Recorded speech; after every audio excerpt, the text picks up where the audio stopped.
누가복음 20장에서는 종교 지도자들의 모습을 말씀하고 있습니다. 종교 지도자들의 모습은 20장 19절 말씀에 보면은 예수님을 찾고자 하였다 이렇게 말씀합니다. 20절에서는 예수님을 엿보고 있었고 예수님을 넘기려고 책잡으려 하고 있었다라고 말씀을 하고 있습니다. 이런 종교 지도자들이 예수님을 엿보고 책잡아서 넘기려 하였던 종교 지도자들이 이제 만들어낸 질문이 있었다라고 말씀하고 있습니다.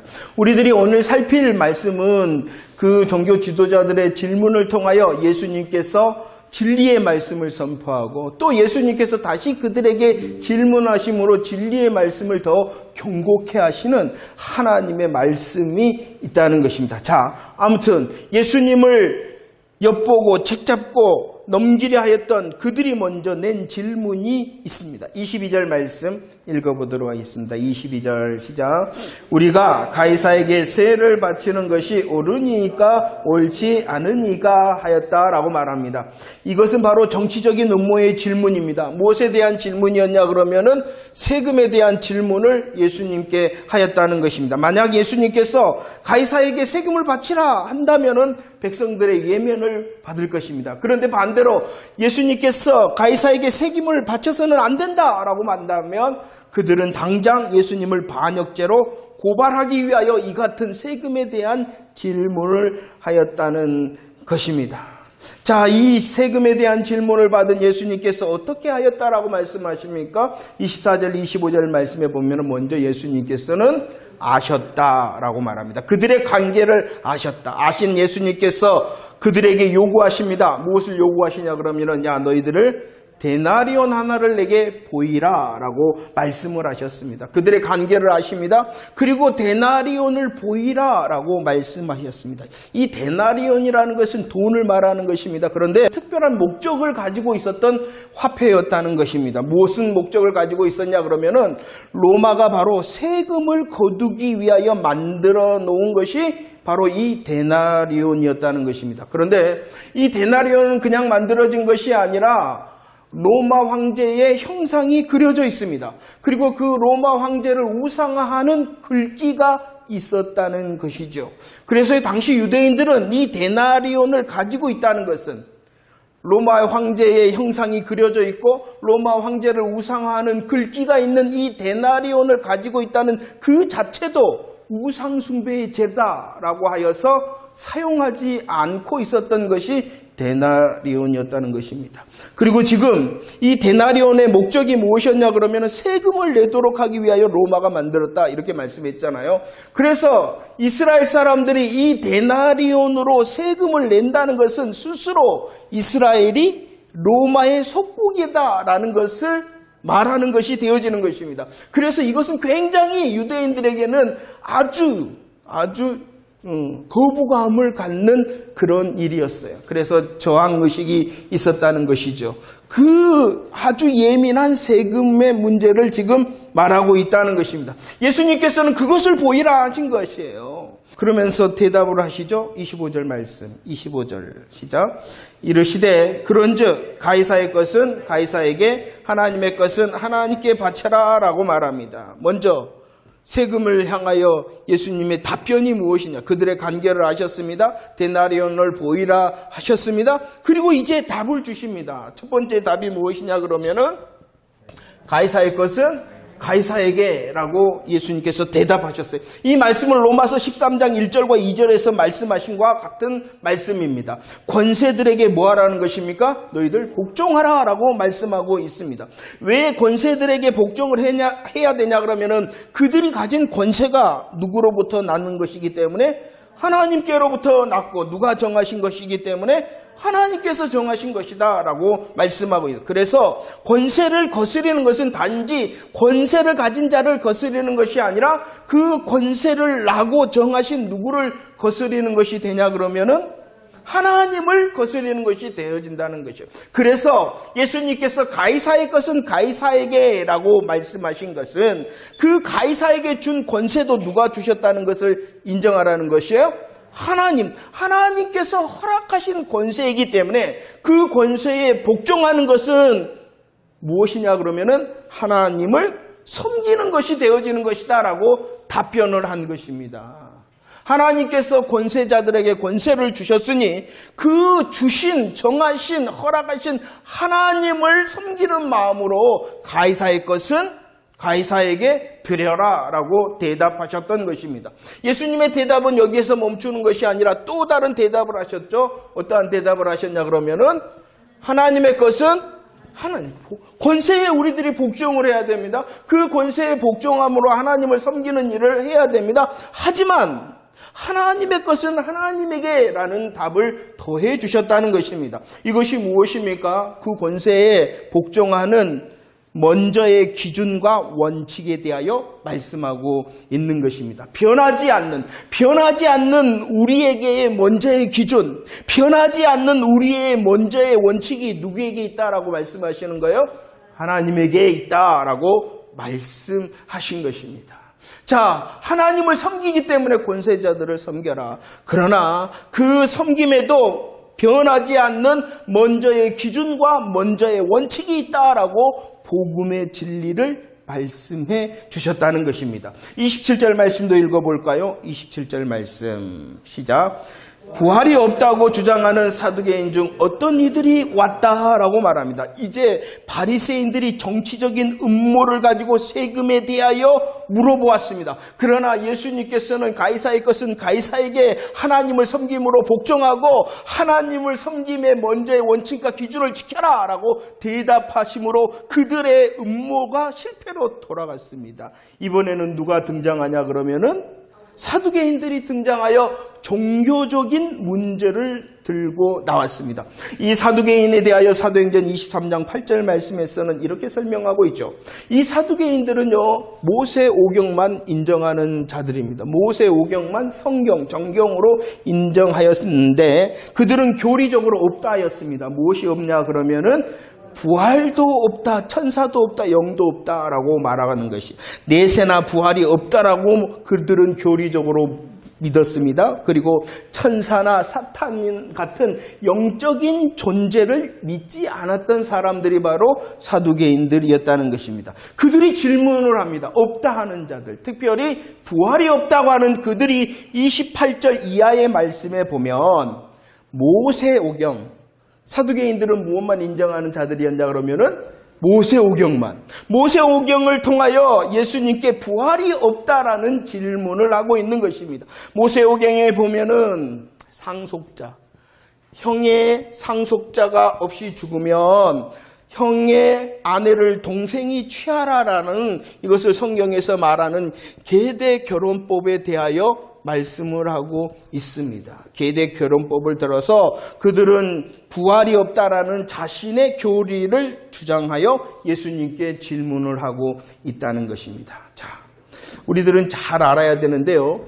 이 사두개인들이 모세오경을 가지고 특별히 계대 결혼법을 가지고 부활이 없음을 증거하는 것은 어떤 의미를 가지고 있냐 그러면은 계대 결혼법과 지금 질문을 하고 있는 무엇이 없다는 것, 부활이 없다라는 것은 전혀 상관이 없는 그런 말씀이라는 거예요. 이 계대 결혼법이라는 것은 부활이 있다 없다라는 것과는 전혀 상관이 없는 말씀이라는 것이에요. 그런데 자신들의 편협한 이 지식이 맞다, 합리화를 시키기 위하여 전혀 상관이 없는 구절을 가지고 부활에 대하여 질문을 하고 있다는 것입니다.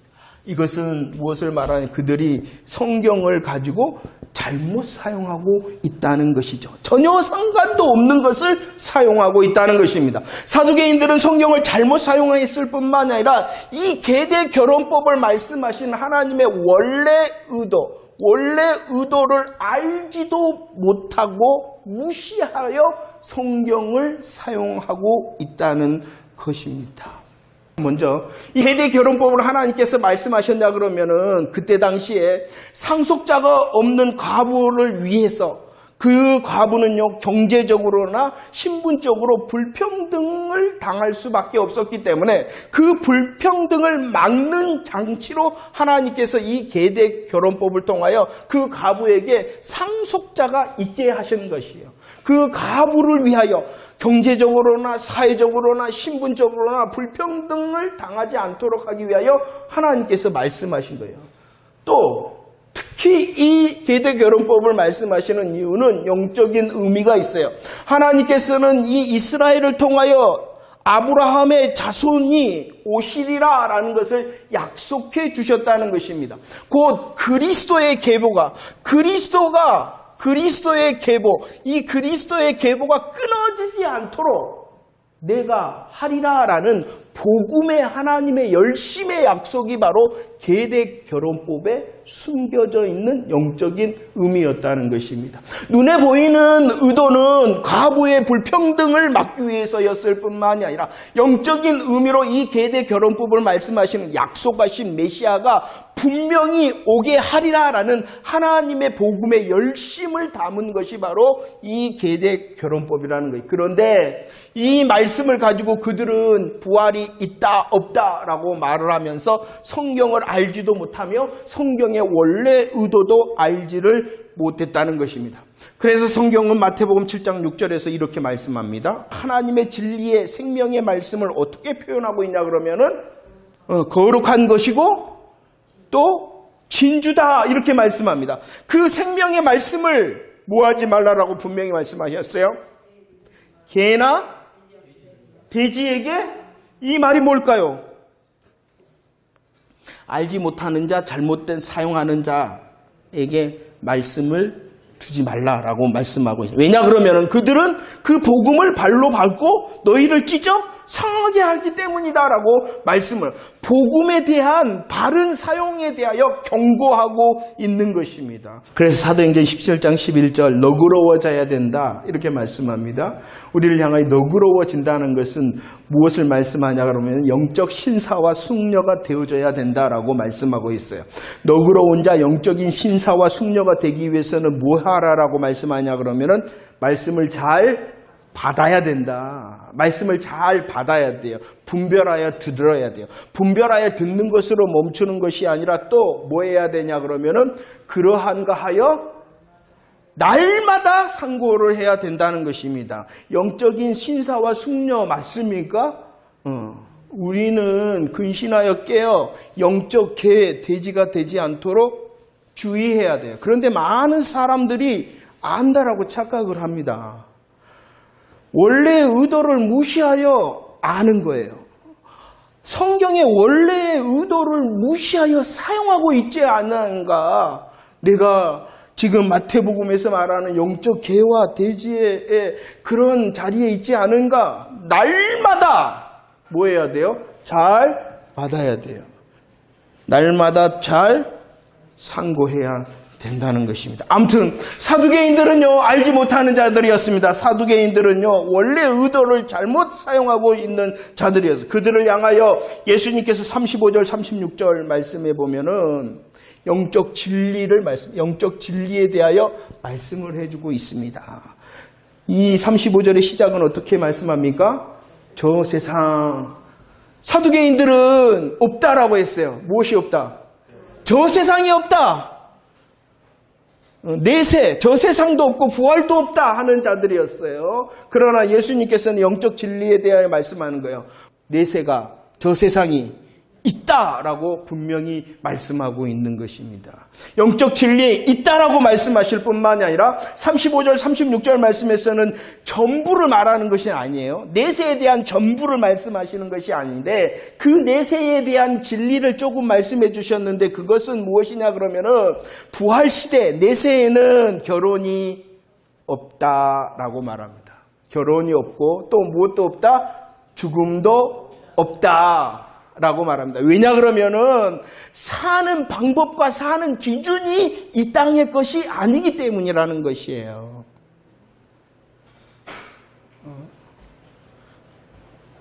그 삶의 기준과 방법은 무엇이냐 그러면은 부활의 자녀로 하나님의 자녀의 삶을 산다라고 말씀하고 있는 것입니다. 우리는 다 모르나 아무튼 영적 진리에 대해 말씀하시고 지금 또 핵심인 그들은 무엇이 없다라고 지금 주장하고 있어요?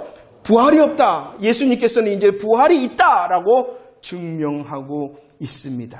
무엇을 통하여 증명해 주셨냐 그러면은 그들이 인정하는 모세 오경을 통하여 부활이 있다라는 것을 증거하고 있어요. 37절 말씀에 보면 하나님께서는 모세에게 자신을 소개할 때 어떻게 소개하셨냐 그러면은 나는 아브라함과 이삭과 야곱의 이었다. 나는 아브라함과 이삭과 야곱의 하나님이었다 라고 소개하신 것이 아니라 나는 아브라함과 이삭과 야곱의 하나님이시다, 이다라고 설명을 하고 있다는 것이에요. 이 말이 왜 중요하냐 그러면은 38절 말씀을 읽어봅시다. 38절 시작. 하나님은 죽은 자의 하나님이 아니요 살아있는 자의 하나님이시라. 하나님에게는 모든 사람이 살아있다라고 말씀하고 있습니다. 하나님은 어떠한 하나님이시냐 그러면은 살아있는 자의 하나님이라는 것이에요. 그런데 육신적으로 아브라함과 이삭은 죽었어요. 아브라함과 이삭은 육신적으로 뭐 했어요? 죽었어요. 그러면 이 아브라함과 이삭이 죽었기 때문에 우리들이 이해한다면 아브라함과 이삭과 야곱의 하나님이었다라고 말씀해야 되는데 나는 아브라함과 이삭과 야곱의 하나님이었다가 아니라 이다라고 했었으니 분명히 육신적으로는 죽어 있으나 뭐 하고 있다는 거예요 지금? 이해가 되시죠? 하나님 앞에서는 살아있다는 것이요. 하나님 앞에서는 지금 살아있는 존재라는 것입니다. 그리고 하나님 앞에서는 하나님께서는 살아있는 자의 하나님이실 뿐만이 아니라 하나님에게는 모든 사람이 뭐 했다라고 말씀합니까? 살아있다라고 말씀하고 있다라고 말합니다. 모든 사람이 살았느니라라고 말씀하고 있어요. 이것은 지금을 말씀할 뿐만이 아니라 하나님께서 결정하신 완성의 때에 주의 재림의 때에 모든 사람들이 다 뭐 한다는 것이에요? 다시 살아난다는 것이에요. 예수 믿는 사람도 살아나지만 예수 믿지 않는 사람도 살아납니다. 살아납니다. 모든 사람이 살아있다 그러잖아요. 하나님에게는 믿는 사람만 살아있는 것이 아니라 모든 사람이 살았다라고 말씀하고 있어요. 그날 주의 재림의 날, 주의 하나님의 나라의 완성의 날 모든 이 땅에 났던 모든 사람들이 다시 부활한다는 거예요. 살아난다는 것이에요. 그러나 믿지 않는 자의 부활은 무엇입니까? 심판의 부활이고 오늘 말씀 하나님 나라의 자녀는 어떻게 한다는 것입니까? 부활의 자녀의 삶을 누리기 위하여 부활한다는 것입니다. 하나님과 믿음의 조상들과 영원한 영광에 참여할 것이다 라는 것을 말씀하고 있는 것이요.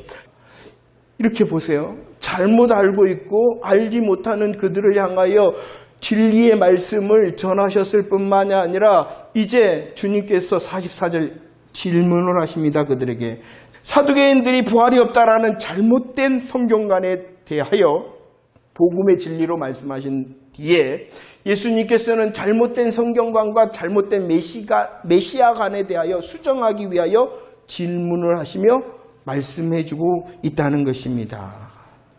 당시 유대인들은 메시아를 인간적인 왕의 모습으로만 생각했습니다. 그리고 하나님의 나라라는 것은 이 땅에서의 현세적인 정치적인 하나님의 나라로만 생각했어요. 사두개인들이 잘못된 성경관을 가지고 있었을 뿐만이 아니라 유대인들도 마찬가지였어요. 그래서 예수님께서 지금 이 질문을 통하여 진리를 말씀하시고 있는 것입니다. 부활이 없다라는 이 사두개인들에게도 진리의 말씀을 하셨고 잘못 알고 있는 유대인들을 향하여서도 진리의 말씀을 하고 있는 것입니다. 누가복음 1장 69절 예수님께서는 그리스도가 되시는데 1장 69절 말씀처럼 구원의 뿌리 되시는 그리스도는 다윗의 집을 통하여 온다. 그러면 이것이 무엇입니까? 다윗의 자손이라는 것이 육신적으로는 누구의 자손? 다윗의 자손.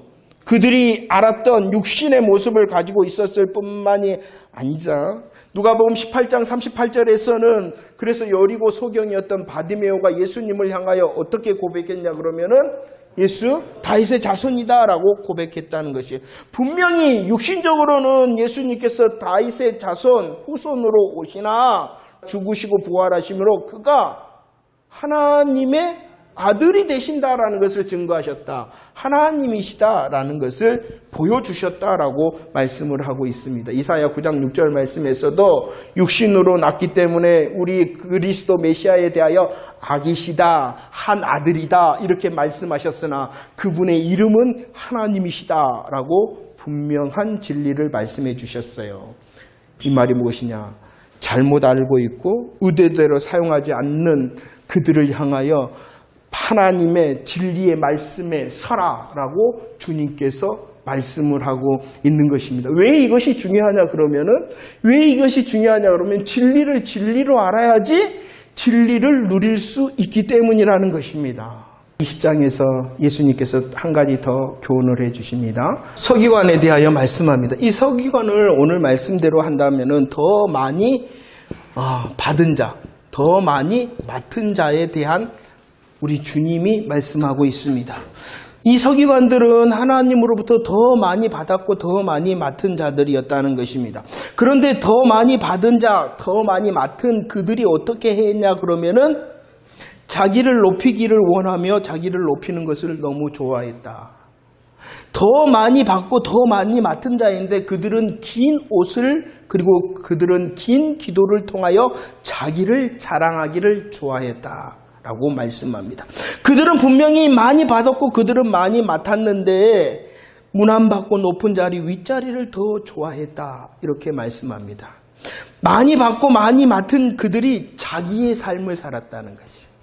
자기의 삶을 살기 위하여 또 어떻게까지 했냐 그러면은 많이 받고 많이 맡았는데 더 자기를 위하여 과부의 것을 삼켰다. 이렇게 말씀을 하고 있는데 이것은 더 많이 받은 것, 더 많이 맡은 것, 하나님의 말씀을 이용하여 과부들을 사기쳤다는 거예요.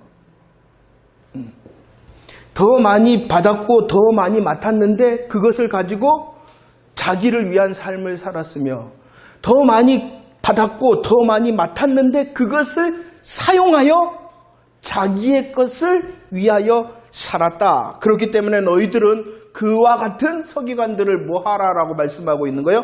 삼가라라고 말씀을 하고 있습니다. 그들을 향한 하나님 우리 예수님의 말씀은 무엇이냐? 그들은 더 많이 받았기에 그들은 더 많이 맡았기에 더 엄중한 심판을 받을 것이다. 누구를 향하여 말씀하고 있냐 그러면은 우리를 향하여 말씀하고 있는 것이에요. 우리들도 마찬가지입니다. 우리들은 시간이 더해지면 더해질수록 하나님의 말씀을 더 알게 되어집니다. 하나님의 말씀을 더 알게 되어질 뿐만 아니라 그 하나님의 말씀으로 더 많이 받았고 더 많이 맡은 자라는 것입니다. 우리들의 삶이 서기관을 삼가라는 그런 대상이 되어져서는 안 된다는 것입니다. 그렇기 때문에 주님 앞에서 더 알게 되어지고 더 많이 받았고 더 많이 맡았다면 근신하여 깨어 더 진리의 말씀으로 내 자신과 내 믿음과 삶을 돌아보는 자가 되어져야 된다라고 말씀을 하고 있는 것이에요. 자기 의에 빠지지 말고 자기가 맡은 것, 받은 것으로 자기의 의에 빠지지 말고 더 엄중한 심판을 받는다라는 하나님의 말씀 앞에서 겸손함으로 근신하여 깨어있는 자가 되라라고 말씀하고 있습니다. 자, 말씀을 정리합니다. 예수님께서는 질문을 하시면서 진리의 말씀을 해주고 있습니다. 왜 그러냐 그러면은 진리의 말씀을 잘못 알고 있는데도 알고 있다라고 착각을 하기 때문입니다. 진리의 말씀을 더 선포해 주시는 이유는 무엇이냐 그러면은 의도를 알지 못하고 이용하고 사용하기 있기 때문이라는 것입니다. 알지 못하면서도 아는 것으로 착각을 하기 때문에 진리의 말씀을 말씀해 주시고 진리의 말씀을 가지고 잘못 의도대로 사용하지 않기 때문에 진리의 말씀을 말씀해 주십니다. 우리의 삶이 우리의 삶이 하나님의 먼저의 기준과 원칙이 세워지기를 원하심으로 말씀해주고 있습니다. 이 땅을 살아갈 때에 부활의 삶을 소망하며 살 수 있도록 주님께서 말씀해주고 있습니다. 더 알고 더 받고 더 맡은 자라면은 하나님의 말씀 앞에서 더 겸손함으로 그 많이 알고 맡고 받은 것으로 충성의 기쁨을 누리는 저와 여러분들이 되어지기를 원하심으로 말씀하고 있습니다. 예수님께서는 지금 이 말씀을 우리들에게 해주시는 이 20장의 말씀은 십자가를 두고 해주시는 말씀이에요.